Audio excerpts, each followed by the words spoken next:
todo mundo curtindo e comentando o sítio.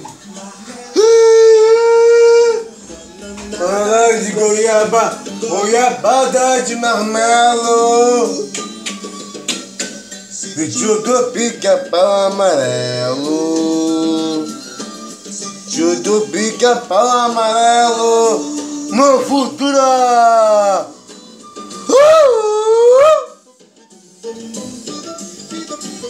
Olha!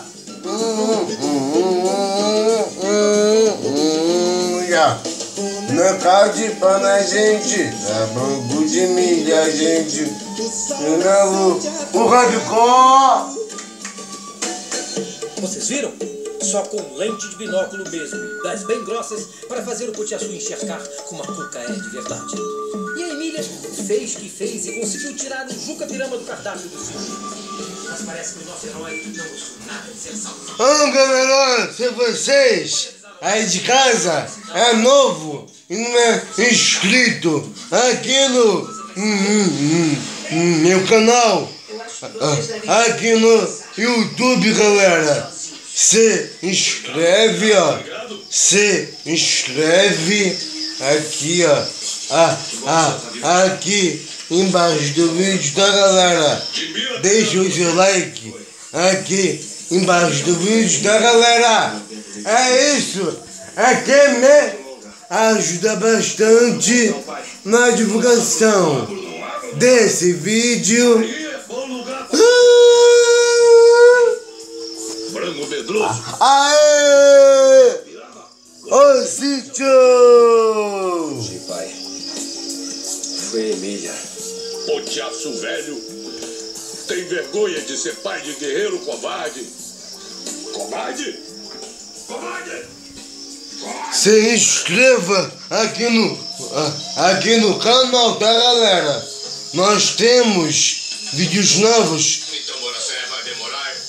todos os dias da semana. Tem vídeo do meu aniversário, né? De um ano, né? Dos Teletubbies, desse clássico desenho que passava, né, na Rede Globo. Se vocês não assistiram ainda, né, eu vou deixar, ó, aqui, ó, na descrição do vídeo. Curtindo até, galera. Curtir lá que tá. Trabalho para fazer.